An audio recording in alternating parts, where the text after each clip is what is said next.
and the scores are in. Nick and Dave about to break it again. Big hits, big trades, heartbreak and fame. Welcome to the league that never plays tame. This is MDFL. Legends rise and the mighty fell.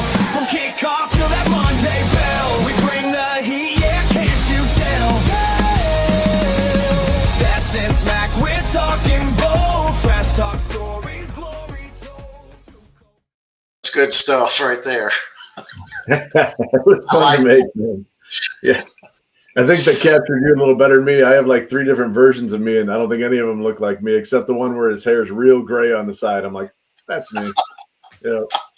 All right. MDFLers, welcome back. It's week 8. This is your recap show on Monday nights. Coming at you with a little bit of prep on my part this week. Not much. Dave is still probably going to be doing most of the heavy lifting, but I did do a little something, so yay. Good deal. Yeah, man. Dave, I think we're going to start at the AFC, and if you want to kind of lead us through the AFC, I can jump in a little heavier on the NFC side because I didn't want to look at my score this week. I'm freaked out that I'm going to lose to Aaron. So you tell me where you want to start, and we'll start there. Aaron's kind of puzzling. He's coming back and on a revenge tour. He's taking out Eric, and now he's got his sights set on you now. So we'll see how that plays out. So you want to talk about your game first or last? Let's do it. Let's hit it right now. Let's go through it, man. I'm freaked out, but let's do it. Well, this is what I got. You know, you're obviously coming in at 9-1. Aaron and his Raiders are 3-7. One of those wins against Eric, of course, and the Jaguars. You've got one player left, safety Shamari Connor, correct? Yep. All right, and the Raiders got 5 players left. You're up by 68. He's got Luke McCaffrey, Kareem Hunt, a punter, Von Miller, and Trent McDuffie. Yeah. Mathematically, I think he's got a shot to get you. I would think so, too. Definitely mathematically. I mean, especially if you look at Connor, 2 weeks ago, he dropped 31 points. Last week, I think he had 2. So I have no gap. I'm basically going into this like, what if I don't score at all? And if that happens, I need some real blessings. I mean, Aaron, he's not bringing the biggest fire, right? He doesn't have another James Cook 46-point game, hopefully waiting, but he's certainly got guys that are consistent, steady producers. So McCaffrey's going to get probably a bunch of kickoff returns, right? Because the Chiefs are going to score a lot. So there's a bunch of points. All Hunt needs is a touchdown or two in garbage time, and I'm in some real doo-doo. And Von Miller just gets his 1 sack or whatever he needs.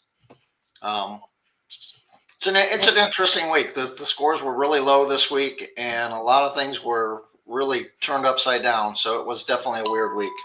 It is a weird. I've heard it called bye-mageddon because 6 teams on bye is tough for anybody to overcome.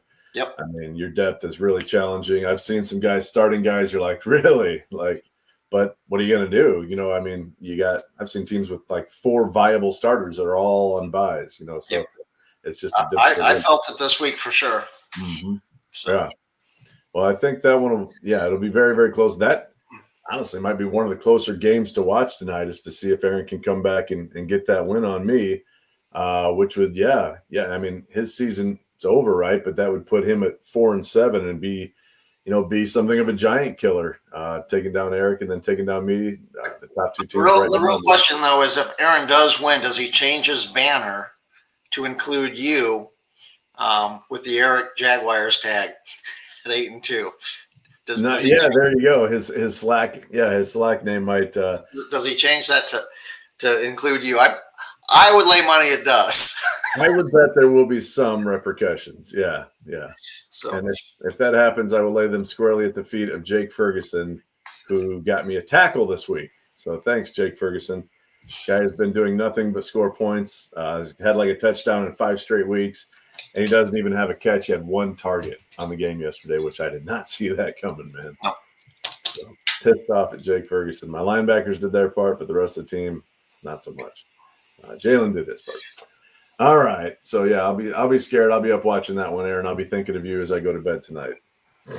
Oh, that's not a good thing. I don't even. Let's just change the subject right there. We don't want to know what you're thinking about when you go to bed. There you go. All right, next game we got Baltimore, Denver. Baltimore and Gavin comes in at 1-9. Sean and his Broncos coming in at 6-4. Sean's currently up by 10. Sean really needs to win this game. Hang on to win this game for the AFC West fight that he's in over there. Baltimore's got 1 player left. He's got a cornerback in Sandersville, and then Broncos have got 2 players left. He's got a kicker and Bolton. And I think Nick Bolton is more than enough to hang on to these 10 points that Denver's going to need to hold off to this win here. I think so too, and it's a rough one for Gav. I mean, he got another good week out of Dallas Goedert after trading for him. He got 2 touchdowns for him this week. He had a great game overall out of Justin Fields. He has 45 points out of Anthony Nelson.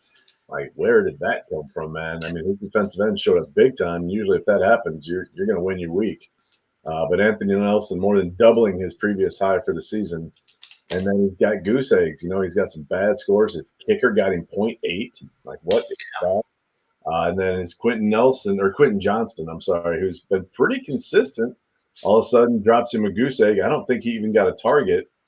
And the rumor mill is turning that he's been replaced, that Trey Harris might be the guy there, kind of as that wide receiver opposite of Ladd in L.A. So bad week for Gavin. Bimageddon certainly got him. He had Xavier Hutchinson there on his bench for 20 points. That would have made a big difference for him. Hard to know what to do in these situations, but I think I probably would have gone with Hutchinson over Ryan Flournoy. But that's not for me to choose. Gavin made his choices. He's going to lie in his bed, and Sean's probably going to, I don't want to say get away with one, because he needed a good week to win. He's going to be over 300 points, and he needed to beat Gavin this week. Again, poor Gavin, 1-9, probably going to go to 1-10. Good team. It's not like his team is trash. He's going to score close to 300 points. And he's doing this without Lamar and Derrick Henry not being the Derrick Henry that we really know. Even though Derrick Henry had 2 touchdowns this weekend, still not putting up the big numbers week after week like what he has in the past couple of years. Yep, absolutely. Yeah, absolutely. So tough breaks for Gav. He's got Jamar Gibbs on bye too. He's still got Marvin Harrison waiting for that breakout to happen. Jameson Williams. So he's got players. We'll see if he sells off a couple more pieces though in these last couple of weeks before the trade deadline hits. We got a blowout here on our hands. Yeah, we got Cleveland Dan and KC Mike. Cleveland coming in at 2-8. Mike is 7-3, top of the AFC West, who Denver or Sean happens to be chasing. Currently, Mike's up by 103 points. He's pretty much got this one in the bag. Cleveland's got 1 player left in Frank Louvu, and KC's got 2 players left in Tranquil and Karlaftis, more than enough to hang on to that 110-point lead. So, going to keep KC in charge of the AFC West for at least another week. So good game for Mike. Yeah, that's probably enough analysis on that one. Big win for Mike. I know some guys have been talking trades with him. So it'll be interesting to see if he does try and buy a couple more pieces, but putting out 315 with 2 guys left to go, maybe he's happy where he's at right now. I mean, Tucker Kraft, my goodness, that guy has not come out of the woodwork because he was good last year, but I don't know if anybody expected the performances that he's putting forth. So yeah, Mike's sitting pretty good right now. He certainly would have beat my ass this week. All right, wrapping up the North versus the West here. And Justin and Jared going at it. This is a good one. This was a good matchup coming in. It's still a good matchup. Justin and the Steelers are 7-3. Jared and his Chargers are 6-4. Both currently in the playoff run right now, very much in the mix. So both of them looking for a victory. Pittsburgh's currently up by 13. Both teams have got 2 players left. Pittsburgh's got tight end Kelsey left and Crosby Merritt. So he's got 2 flex players. He's got a lot of power left. Jared's just got Pacheco and his kicker left. Probably not enough to overcome the 13 points and the 2 flex players. So I'm putting this one in Justin's favor here. He's going to go to 8-3. The Chargers, this is going to be a tough loss because they're like 1 game behind KC Mike right now in that tough AFC West. So, yeah, this would put him 2 behind, obviously. And if Sean wins out, he drops a game behind him as well in that wild card hunt, which is getting real. As we get into the East, we'll see how intense that wild card is. I mean, it's just crazy how many teams are right there stabbing at it right now in the AFC. For all 3 of those wild card spots, it seems like more than half of the conference is right now viable for those 3 spots. We've really only got 4 teams probably that are out of the running. So yeah, we'll get there in a minute, but I'll get there at the end. I've got that written down. All right, good man. All right, let's get over there. Let's check out the East. They're playing the South right now. I'm gonna have to talk to my team like Rich talks to his team and tell them that we're in sellers mode, and all of a sudden his team shows up 2 weeks in a row after threatening to be a seller and actually taking action to be a seller. But this one's all but over. Rich and his Dolphins come in at 5-5. Eric and his Jaguars 8-2. Miami's up by 86. He's got one player left. Pick a safety, either Quan Martin or Jeremy Reeves. He's got an option there, either one. Jacksonville's got Bobby Wagner as linebacker left. Not enough to overcome, but Rich, you're gonna have to make a decision whether you're gonna be a seller or you're right back in this thing, because with what Joey's doing at the top of the division after this week, you are finding yourself right in the middle of that AFC East race. So, yeah, that's pretty crazy, honestly, because Rich has sold off pretty hard. Despite, again, we talked about him on the show a couple times, being a good team, averaging over 300 points a game. He starts to sell off pieces, and he goes out and trounces the lead team there in the South. So. Big win for Rich. If he decides to do something, he's obviously got those assets from selling. Maybe he can turn those assets around and buy some guys. But again, like his lineup right now is winning, and he had some guys on buy too. I don't think anybody real significant on buy for him this week, so maybe that helped. He had his linebacker Landman on buy. That certainly has been a big name. But other than that, it was a good week for him. He just set himself up well for this week. Probably wasn't even trying to, but he did. So he's going to get a win there, and I think we're all pretty heartbroken to see Eric drop another game. That's 3 in a row for Jacksonville. So that's just tragic right there. Hey, he beats you, then he drops 3 in a row. So crazy. Started working my wiles at that point. Then we've got this one's 5s. Yeah. This one's 5. This one's final. So both teams are final. So we can call this one. Houston and Buffalo, both teams 5-5, but both going in opposite directions. Jeremy's up by 36, and this one's over. Like I said, when the dust settles, Jeremy's going to find himself on top of the AFC East with the most amount of points so far this year, but very much going to be a 3-team race for the rest of the season on that one. Josh and his Texans, he's already packed in his cards, so he's in a seller's mode. So he's going to drop to 5-6. Another game behind, actually staying pace with Jacksonville. So, yeah. Like I said, it's over. It's over. We don't have to spend too much time on it, but it's a big win for Jeremy. And it's just weird how his season goes. He puts up big scores and loses. He puts up 259 and wins. So I don't know what strategy you do with that, Jeremy. But I guess as long as Drake May and Jamar Chase keep doing their thing, you can wait around for some of these other guys to kick it into high gear a little bit better. All right. Tennessee Titans. Tennessee and New England. What happened to Joe? This is Joey messing up the AFC East all over. He's got a 1-game lead coming into this weekend, and he is walking with a 3-way tie. All 3 of those teams, Miami, Buffalo, and New England, are all going to be 6-5 after this weekend. So Joey's out of players. He's still down by 61. Dustin and his Titans, he's got 3 players left. He's got Mahomes, Rashee Rice, and an offense. So he's just going to add to his total, probably get over that 300-point mark. Should do that easily. Bad loss for Joey, and see what happens with that AFC East. It's up for grabs now. Yeah. I mean, that is a straight up shellacking right there is I think the term they use for something like that. So the Titans again, you just don't know quite for sure which direction he's heading. He's obviously staying firm. He's not making any trades, which he is not known for. He's been a team of runs. He started out the year bad, then he went on a nice win streak, and now he's lost a couple in a row. So a big win for him. Again, gets him right back in that wild card picture. We'll let you talk more about that soon to come. Indy, not continuing his winning way. Yeah, I don't want to spend a whole lot of time on Jason here, but he's got 2 players. Hopefully, can get over the 200-point mark this week. Started Quinn Ewers again. Of course, he's without quarterbacks on buys this week. Good week for Braxton. Braxton's up by 98 points. He's got 3 players left, and Deebo Samuel, Zach Ertz, and Latimer, cornerback. He's going to be 5-6 when this is all said and done. He's going to find himself 1 game out of that tough AFC East, with the other 3 teams being all 6-5. So he has clawed himself right back into that AFC East race.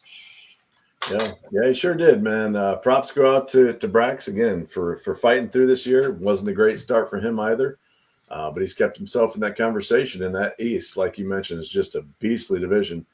He's now on a 3-game winning streak in the East, so he is, where Joey's dropping and Rich and Jeremy are kind of making a little push here. He's making a push right along with everybody else, so that makes that a lot of fun to watch. I'm loving what he's doing. All right, that's it right now for the AFC. So we'll jump over to the NFC, and Dave, feel free to chime in wherever you want. I've got some information on this, and wherever I'm wrong or messed up, you jump on me. But we've got Mike and Matt squared off here, and this is a good game. Again, a game that's really, really important for the playoff picture. Matt's still fighting, and Green Bay had managed to get themselves up at the top of that tricky division right there at 6-4, scoring big points every week, and now he takes a step back here. So he's trailing, obviously, by 25. He's got a lot of firepower left in Mahomes and Wags. He's got Bobby Wagner and his quarterback Mahomes yet to go, and they're certainly scoring a lot of points. That's easily enough to make up the 25-point gap and probably, in my estimation, put him at about a 30 or 35-point lead. Problem is Matt's got 3 guys left to go as well, and they're no joke either. So he's got Isaiah Pacheco right there. That should make up a pretty good chunk, let's say 20 points on average for him. So now he's only down by 10. So he needs 10 points out of Drew Tranquil and Chris Jones. Chris Jones, hit-or-miss guy. He had, I think, a pretty good week last week, but consistency has not been his thing. He gets double-teamed so much on that line for KC, but that should open up some tackles for Tranquil. The trick there is, of course, the matchup tonight. I don't love the matchup for the Chiefs defenders just because that the Washington Commanders team is in trouble. They've got injuries at quarterback, obviously. I don't see this being the dogfight that they really need to put up a bunch of linebacker points. So it's not over. Matt's certainly getting the edge. I'm putting the win in his column right now, putting both of these teams at 6-5. But that will be one to watch. If Mahomes has a big game, and he should against a pretty questionable Commander secondary, and Bobby Wagner, does some Bobby Wagner type things. And again, if KC gets up big, starts running the ball, Bobby Wagner stacks up 15 tackles. This could certainly be a Green Bay comeback win. Yeah, I'll just say, if this holds true, what the score is, Green Bay ends up losing this game. There's going to be some teams, both Hayden and Jordan are going to be upset that they don't take they're going to miss out on the opportunity of gaining a game on the Packers. So, yeah, absolutely. I mean, it's looking like a big loss for him and a huge win for Matt. The West is another tight division. We'll talk more about that in a minute. We'll talk more about that. He's gonna keep pace with Arizona, Jeff Free and his Arizona Cardinals. So, yep, that's what he's trying to do, man. Okay, the Bears are done scoring, but they sit at 304. So another selling team who had a really good week. It's like a theme somehow. That's if you start selling, your team starts to perform, I guess, because he had good performances really throughout. A lot of his IDP guys stepped up nicely. Nobody with a real crazy week, but real consistent high floor weeks. And then his offense did just enough, even with Igbuka not really doing anything for Tampa Bay and Caleb looking like absolute garbage in Chicago. But he's got 304. Scott's sitting there at 204. He's got 4 guys left. I was doing the math. Again, none of these guys are guys you're like, oh, well, that guy alone will make up the difference. He's got, Bill, as he's called, Ja'Cory Krosky-Merritt. He's averaging about 15 points. Luke McCaffrey, again, who I'm going up against, averaging about 15 points. He's not his brother. He's not going to have a 52-point game. I think 15 is a pretty good number for him, especially with Debo and McLaurin being there. It's questionable how many offensive snaps Luke McCaffrey is going to get this week. He's got George Karlaftis, and that's probably the biggest wild card in this whole thing. Karlaftis averages 14 points a game. Again, he's that Chiefs defender. Washington's probably going to be forced to throw the ball a lot. Mariotti likes to get, happy feet and scramble, and then that can certainly lead to some sacks. So if Karlaftis has a really big game, there's a chance for the Rams to come back. Or if Luvu somehow does some miraculous things, he's got those guys. But right now, their average combines for 57. So that still equates to a 43-point victory for the Bears. I don't see it for Scott, but it's not outside of the realm of possibility. And I tend to agree with you. The Bears are going to pull out. I think the Bears are pulling the victory out. It just amazes me that Mike goes into sell mode and then pulls off. He may be the only NFC North team to win this week. Yeah. So. It'd be two in a row for Mike. Yep. Yeah, the sell-off team, 2 in a row. 2 tough losses in a row for Scott. He'd be sitting there. That would mire him squarely at the bottom of the NFC West. Looking more like a lottery team at this point. Maybe it's time for truly full sell-off mode for him. It's not a bad team. He's averaging 280. He's probably going to be up around that mark again this week, but he's just not getting the wins that he needs to stay up there with Jeff and Matt and some of those other guys in the West. Speaking of, let's look at this game. This is a fun one too. At least coming into it was. I think we can probably say it's over. Hayden's got one guy left. He's an offensive piece. I honestly forgot to write down who Travis Kelce. Kelce. So you're looking there. Kelce's not Kelce of old, right? He's not going to drop 45 points, and even if he did, it's not going to matter because Jeff's got 5 guys left, and they're pretty good guys to have. He's got consistency. The Chiefs are going to win, so Andy Reid's going to get him 7 to 10 points as his coach. Debo has been having a great year. I don't think McLaurin coming back hurts him at all because they use those guys so differently. So I think he's going to be solid for his 20 points. That right there is going to be enough to outlast Kelce. And then somebody's also got Harrison Butker. He's got Leo Chanel going at linebacker. That's another 20 points right there. And then Isaiah McDuffie, who's been one of the better scoring defensive backs as well. So I'm putting him down for a solid 60. He's going to end up somewhere around 370. What Jeff's probably going to be watching more for is he going to end up being the top scoring team in the league this week and get himself that $25 prize. And I tend to agree. I think he's going to have the high score this week. Yep. On a week that not many people had the high score. No, I mean, look it over. It's right there on the screen. Hardly anybody's at 300, let alone the chance to score a lot more. I feel like KC, I don't think KC's going to be able to keep up with him either, even though he's got 2 guys left at 315. I think Jeff's got a very good opportunity. Without some bad luck, he's going to win that prize this week. And it might be his first high score thing. So I'll try and look into that. But congrats to him. A great week and a team that continues to kind of ascend after 2 tough losses. He started at 6-2, dropped 2. He's at 6-4. He's going to win again this week and move to 7-4 and stay at top of the NFC West. Regardless of what Matt does, Matt will continue to be chasing him by at least a game, it looks like. All right. Jordo. Man, what happened, bro? You had it. He's right up there. This is your opportunity to catch up in the NFC North. Take your time back on top, but it's not looking good, man. It's looking bad. So Jordan's got 2 guys left. He's got a cornerback and a random IDP guy left. Right there, that's kind of the end of the conversation. That's not going to be enough to get it done. Keeping in mind that Seattle still has Marquise Brown yet to go. I know Rashee Rice is back, but Brown is still a pretty focal point of that offense. He's going to get targets. He's going to get looks. He seems to score touchdowns pretty consistently. So add on, 13, 15 points for Brown. That puts Seattle well over 300 points. And that's going to be way too much for Jordan to make up. Big win for Seattle. We were just talking about Jeff Free down there in the West, and Matt's winning. So Josh stays right there in the picture. Yep, he does. He's going to be 2 games behind Jeff, 1 game behind Matt, and very much in the playoff picture at this point still as a team that's just under 500. And then Jordan's kind of obviously in that conversation as well. It's not like the division slipped away from him, but it's a tough loss. Anytime you get a chance to make up a game and take a division lead and you fall behind in a game that he probably thought he was going to win, it's a tough blow. His linebackers really let him down. Zaire Franklin just is a mystery. Diane Henry is just a mystery. I don't know what is going on with those guys. And then, of course, Derwin James leaves that game on Thursday night right away. And that was really the writing on the wall for him, I think, at that point. All right, Dave, you want to talk about yours now? We can because it's over. This one's over. Tip my hat to Dan. I had a bunch of guys on buys not making up excuses. I felt really good about this game Thursday night. Herbert went off, and McConkey and my other wide receiver went off. Jefferson. All had good games. I think I had like 80, 90 points Monday night or Thursday night. So it felt really good. It doesn't help when Pajan only goes off for 7, and Laporte and McBride are on buys this week, and then my other tight end was Kincaid, and he had 1 reception. So my flex players did not show up at all yesterday. So Bijan having such a great matchup. I think everybody thought this might be his best game of the year, right? He's playing against that horrible Miami team with no defense at all, and they shut it down, man. I mean, they shut it down big.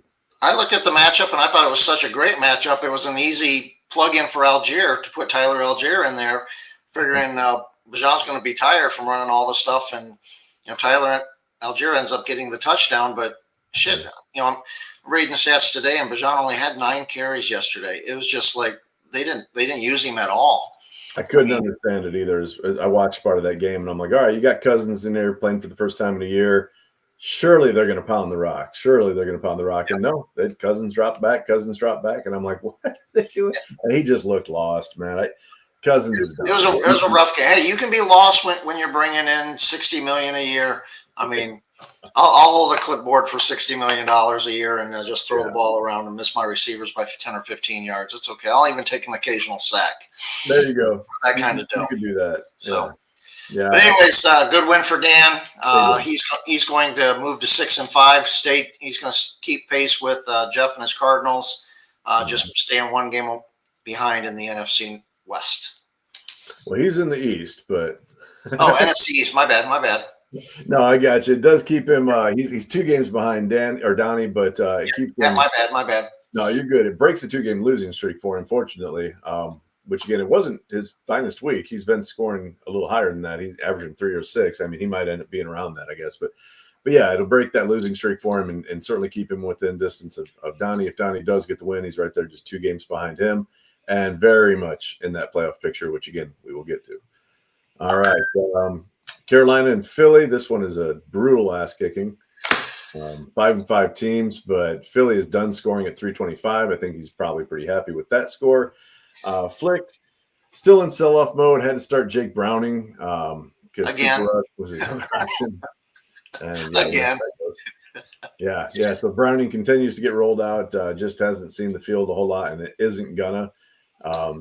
Flick will obviously be someone you want to talk to in these last couple sell-off weeks. He's still got a few bones to pick through, I think, there.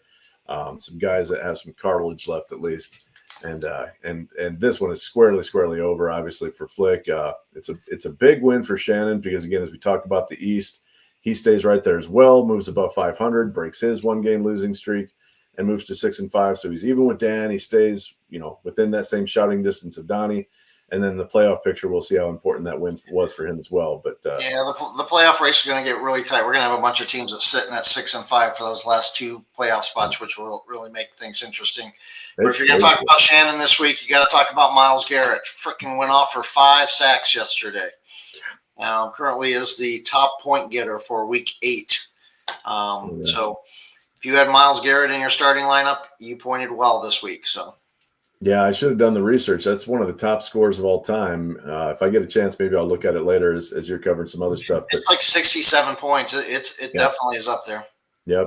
That's remarkable. That may end up being one of the highest scores of the season. I don't know if that'll get him an award or not. I think the way we do it is if it's the new highest scoring guy, you get a reward, and then it rolls over. I think it's the all-time high score, which is Khalil Mack with 90-some points or something like that. That crazy night that he had. Unbelievable. Yeah. And I think Jared didn't start him that night. Or it was either Josh or Jared. One of those two did not. Whoever had him at the time didn't start him. Yeah, and our prize thing, you have to start the guy to get the reward. So I'm actually going to look right now. Highest scoring player in a single week that was started was back in 2022, and that was Joe Mixon, who scored 69.4 points. So he did not beat that record. Joe Mixon, an offensive guy, which most of those, if you look, are largely defensive linemen who have big weeks and score in both. But yeah, Joe Mixon still holds that record right now from 2022. All right. So we've got the Battle of the Brothers, the Brother Bowl, whatever you want to call it here. Donnie obviously is the brother who's having a better season. They've got totally inverse records, 3-7 versus 7-3. And it looks like it's going to stay that way, not inverse because, 3-8 versus 8-3. So, that's kind of cool. Yep. Dustin's got 2 guys left. Let me look over here in my notes. He's got Worthy, the receiver, and then Reeves, the safety out of Washington, both averaging 10 points. So that alone is not going to be enough. And then, for Donnie, he's got his coach left, but it's unfortunately the coach of the Commanders. So he's probably not going to get any points for that. So there is a world right here where Dustin comes back and wins and has some bragging rights over his broski, but rather unlikely. I think at this point, Reeves would need to have like an INT or a pick 6, and Worthy would need to have a better game than he's had all year. So I think we're safe calling this one. And and Donnie's going to stay on top of the NFC East. He's going to move to 8-3, which with you losing will put him within one game of that number 1 seed, that bye. You are correct. Yeah. Not his best week by any means for Donnie, averaging 313, almost 314, but he's going to skate through here. So he owes his brother a hug, I think, if nothing else. All right. Last game, we've got the Saints and the Giants. And this one's a little closer than we expected. Caleb's not going to get it done, though. He's got 232, and he's got one guy left, that guy being Chamari Connor, who I'm also hoping has a really big week. And he's not the 2-point Chamari Connor. He's the 30-point Chamari Connor. But even let's say he is the 30-point Chamari Connor, that's going to put Caleb at 262. Brent's still got 3 guys left. And if I could pick 3 guys, it would be 3 guys like this. He's got Rashee Rice, who came back in his first week back and had 25 points. You can almost guarantee he's going to have at least that again in his second full week back. Zach Ertz is always going to be a safety outlet, probably even more so in a game like this where Mariana's going. He's going to have to dump the ball off to avoid that Chiefs pass rush. And then Nick Bolton, who should, again, probably scoop up some he's a guy that plays everywhere, right? He's all over that defense. Yep. So if they are dumping off the ball to Ertz, he's probably going to be the one tackling him. So I think Brent's actually got a pretty good chance to get to 300, even though he's only got 3 guys left and he needs 73 points to do it. He's got a great 3 to do it with. So, yeah, Montez Sweat coming back for him is huge. Other than that, not real astounding performances, just some nice floor guys like D. Winters having a good game, which was predicted. Metellus having a good game out there. And then Josh Allen having just a run-of-the-mill Josh Allen game where he ran for 2 touchdowns of 1 yard each and then had that 54-yard bomb, I think, to what's his name, Shakir. Yep, Shakir. Shakir made some really nice moves. But there's some struggles going on in Buffalo. Buffalo's a weird team right now. I mean, they're not exactly struggling. They beat the heck out of Carolina. But, Josh Allen put it up 163 points and the team scoring 40. That's just not something they used to do. So we'll see. They definitely are relying more on their run game here. I'll give kudos to Caleb for trying to roll out the 5 wide formation here with the 5 wide receivers. Didn't work out so well. Most of them kind of sucked an egg. Jalen Waddle looks great.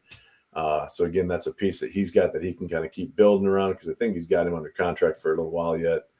But yeah, another tough loss. So he's going to be 1-10 and pretty squarely there at the bottom. I mean, Mike went in and moves him a game ahead of him. So it's going to be a few teams that are going to be 3-8, and then Caleb's going to be 1-10 and prime position for that lottery pick right there. And then again, we have now another team. He moves in with 1 game within the division, but also within 1 game of you for that number 1 seed, that so important first round bye in the playoffs. Yeah, you don't have to rub it in. You don't have to rub it in. It's bad enough. So, but I do have a teaching moment on this one. Caleb, your coach, you got 2 coaches on your roster that are both on buys this week. That's a no-no. I did check free agent list. There was 3 other coaches that are currently out there on the free agent list that you could have picked up. And you had all season and all preseason to trade one of those off. So, yeah, do it, man. That's. I mean, so I sat there with Rich yesterday. We went on a ride, even though it was a bit nippy out. We went on a ride and went down and had a couple brews at Harry's Stuff, which is an awesome brewery if you guys haven't been there. But he was talking about how much trading is fun. He was, I think, talking to Mike Nichols too about how much fun it is sometimes to just throw it all out there and just be like, you know what, I'm going to rebuild. I'm going to trade. I'm going to get draft picks. That's as much fun as anything in this league. So if you guys aren't doing that, if you're afraid to trade, afraid to make a mistake, man, please don't be. Some of the best trades I've ever been were the ones where I was like, I can't believe I'm giving up this much for this guy. Then other ones, I think I just won that trade big time, and it ends up being one of the worst trades I've ever made. I can give you examples of that. But, yeah, don't be afraid to trade. It is fun. If nothing else, it's just something fun to track over the years. Like, oh, man, I used to have that guy, and now he sucks. Or I used to have that guy, and now he's amazing. So it's don't be afraid to do it, man. Like, at the end of the day, this is fun. This is for fun. No one's going to make enough money that it changes their life by winning this league. So make some trades. Have some fun with that, especially when you got 2 coaches on bye. It's a prime time to make those trades. So, all right, Dave, where are we headed next? Let's go to the Survivor game. Okay, we came in with 3 this week, and we lost 1. I don't know who it was. We lost 1. Cincy, dude. What the heck? That was ridiculous, man. Yep. Tried to ride those Jets just a little bit 1 week too long. Yeah, exactly. So, it was a pretty safe bet for a while there, and I thought Cincy at home, non-divisional game. They're going to get this done, not a problem. And they looked great for about 3.5 quarters. And then all of a sudden, here comes Fields and the Jets came back and really kind of a cool win. If I'd have paid more attention to the storylines, because I think the NFL is a storyline league. Their former center, I hope I get his name right, Nick Mangold, passed away on Sunday, or maybe it was Saturday, actually. I guess he had a pretty serious condition that they came on him, and they did lose him. So they were playing for a little bit something more. If you guys are men of faith at all, look up Justin Fields and the presser that he gives after the game, where he really gives glory to God. It's a pretty cool thing to watch. I sent it out to my boys this morning because I think it's cool to watch these athletes that we almost put in like a Superman status, and just to be reminded that they're human, and you see it all the time over and over again. CJ Stroud did it yesterday too, where they come out and they acknowledge that God is the savior of the world and he is the savior of their lives. And I just thought it was really, really cool. I don't want to inject too much into the show, but I thought it was really cool to watch. So if you guys want to check that out, I'm sure if you search up Justin Fields post-game presser, you'll be able to watch that. And it was really touching. But yeah, big win. Mike's got this right now. And Mike's already advanced, and Jeff's got the KC Washington game. I'm thinking he's probably going KC. Yeah. That leaves the two of them. If he really did take KC, so he's still got a chance to change that if he wants. So after week 8, there looks like there's 2 survivors. Those 2 can talk whether they want to split it or try to duke it out for week number 9. So I'll speak for myself. I'm waiting for this to be over so we can start our second survivor pool. So I can get back in. I think everybody kind of wants that, honestly. Why don't you guys just split it after this? I guess I should have split it. We should have done a 3-way split, but it's up to them if they want to bang it out to the end, or if they want to split it and take the money and redo it. That'll be totally up to them. That's their call. But you got to be thinking to be pretty tempted now with me out of the way. That's an extra good chunk of money in everybody's hands. And I will never pick Cincy again. Shame on me for even trying it. So then you hit your pool picks or your pool results. Yeah, I'm looking over here. I always forget to check the comments as we're going through. Here's one that just popped in from Jordan, making sure penalties are violated or violations are marked. I want less free agent competition. Yeah, so there is on the message boards, guys, there is a tracker on there where you can go in. In fact, I'll just show you right now. Social message board, and on here, there's the penalties somewhere. Did I go past them? It's on here, trust me. Where you can go ahead and post lineup violations. There it is. So if you see some, you post them, and then we track them on here. Looks like I think we got everything up to then. We were really clean for a while there. This was just a bad week, I think, because it was such a tough week and so much weird stuff going on. All right. So, yeah, survivor pool we covered. The pool of the results here, as we're looking at, nobody had an amazing week, but I love to see Dustin fighting back. He is now within reasonable distance. He's done nothing but make good picks since he had that horrible week 2 where he forgot to make his picks. He's sitting at 70 now, and he's leading the league with 10. You got to figure everybody's going KC tonight, so he's going to be the top dog this week. Dan had a good week. You had a good week. You were our other guys that had 9, and then a couple of us had 8, and then a bunch of 7s. So nobody had an atrocious week. I'm going to slip behind you there. Obviously, going to be that game back, unless you want to pick the Commanders. I think they got a good chance tonight there. Well, I find it funny. Everybody picked Atlanta. Everybody picked Atlanta this week. Normally, I don't pick Atlanta because that way, when they lose, I do feel good that I did pick the winner. But I just thought they were due with the matchup. But so did everybody else. Yeah. Brent with the ballsy. Brent did have a bad week, I guess. Now that I look a little closer, Brent with the ballsy Chicago Bears pick. Even maybe he changed that after it was announced that Lamar was out. Well, have no fear, Baltimore Ravens fans. The bad news Bears appear to be back. They looked awful out there. And then we had another ballsy picker with Scott taking the Giants. Okay. That was ballsy. But I guess he thought they had the moxie. Horrible news with Scatabo basically losing his ankle. I don't know what's going to happen there with that guy, but that really sucks. And then we had one other ballsy pick here with the Minnesota pick for Jordo. And then the one that got rewarded. Houston taking down San Francisco. Houston was the home team, which, maybe that was what Dustin was thinking with that pick. I'm going to go with the homers. But it worked, regardless of what he was thinking. That was a good one for him. I would love to lose this thing if Dustin comes back and wins it. I think that'd be hilarious, man. If he comes all the way storming back and wins it, that would be okay with me. But Brent drops, again, a bad week for Brent, just sitting there at 6. So you gained 3 games on him and took the lead. I gained a couple games on him as well and move into second place tie with him.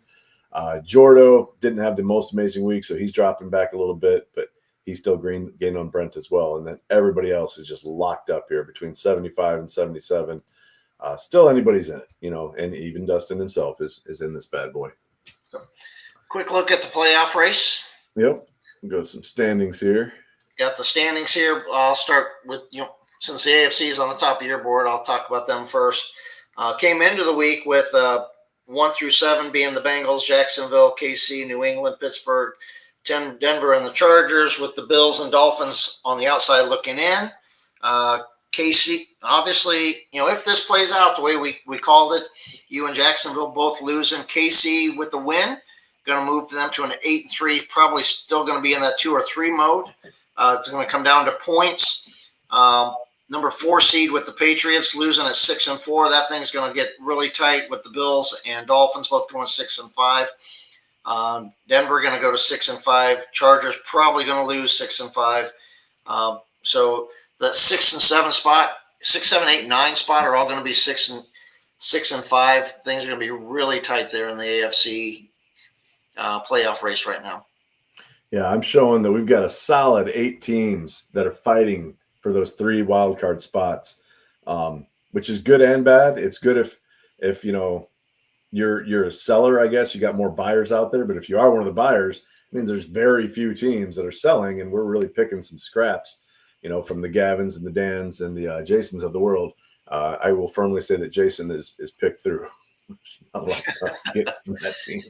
So, yeah, it's almost everybody is still in this battle right now. And then even Aaron went in at 4-8, or I'm sorry, 4-7. If he does beat me, what does he do, man? Like, he's not out of it at that point. So it'd be fun to see him try and battle back. But yeah, really, really tight in the AFC, and I don't think it's a whole lot different in the NFC. And it's not coming into the week. 1 through 7 was Atlanta, Dallas, Green Bay, Arizona, New Orleans, Detroit, and Minnesota. When things settle down, I'm going to take a loss, probably fall to 9-2. Dallas is going to get the win, move 8-3.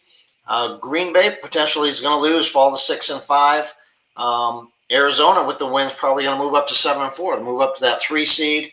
New Orleans will hang tight at 8-3, and this is where it gets crazy at 6-5. Detroit, Minnesota, Washington, Philly, San Francisco are all going to be 6-5. 5 teams vying for those final 2 wild card spots right now. So it'll come down to points scored. Too early for me to tell, but that's just how the records are starting to show out. Yeah, and even Green Bay will be 6-5. He'll still be in the division lead because of his points for, but he will also be 6-5. So one little slip from him, which happened this week, and the guys Hayden and Jordo didn't get to take advantage of it. But yeah, that division still wide open, despite Mike consistently scoring up until this week in the high 300s. And then, and how the schedule starts to play out. I think in a couple weeks we will start to play division games again. So everybody's going to have to play everybody again in that division. So when they're all tied up, they're going to be playing each other. So the final 3 weeks are all going to be games against interdivision. Yeah, man, did not see that. At the beginning of the year, it felt like we had some real powerhouse teams, and I thought there was going to be a bigger separation. But it's been really cool to watch some of these teams fight, watch some of the trades that are being made, especially in the NFC. I feel like has been really active, and guys moving pieces and trying to get better and trying to make that playoff push. So it's going to be fun to watch, man. I hate saying this, but we've only got a few weeks left of the regular season, and then we'll start the playoffs. So in week 14, so we've got week 9. 10, 11, 12, 13, and then we move on to the playoffs. So, and the trade deadline is coming up pretty soon too. What do we got? One more full week? That's after the completion of week 9. Okay, yeah. Okay, yep. So we play week 9, and then we go into trade deadline is before week 10 starts. So roughly 8:00 Thursday night, a week from Thursday, is the trade deadline. It's over. And also on that, taxi closes that Thursday before the start of week 10 at 10 o'clock in the morning, and the taxis are all done. And that's when things will probably really get crazy, when people can start to safely drop people down to taxi and generate some cash for some outrageous trades. So, yeah, that's always interesting because when you can take some of these guys, especially your first rounders, like my goodness, Dave, on your team, not that you're gonna necessarily, but what if you wanted to? Moving Bijan Robinson to taxi is going to save you almost $10 million if you needed to make some moves or something like that. Either that, or if I wanted a first and a second round pick, I might do that also. You could just do it now. But if he's only going to get 7 points, I might do that. So, and just don't put Algier down there. He's the better running back in that room, right? Yeah.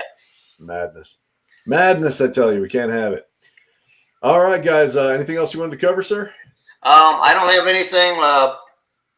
We'll see how tonight's game plays out. I'll have a new power rankings out tomorrow morning. Probably things are going to be shaken up just a little bit with just a weird week. That's exactly what Sean just said. It was a totally weird week. It was a very weird week, man. It was a very weird week. Shannon, I see your comment here. I'd love that you appreciate the intro. We're going to make it the outro now, too. So when I hit end here, it's going to play that stupid song again. I had a lot of fun making that for you guys. So I'm glad if you enjoy it. But yeah, Dave, thank you again for always being prepared, for having everything ready to go. Thank you, everybody else, for playing. Enjoy your week. Right. Off to pickleball. See you guys. See you, everybody. It's Monday night and the scores are in. Nick and Dave about to break it again. Big hits, big trades, heartbreak and fame. Welcome to the league.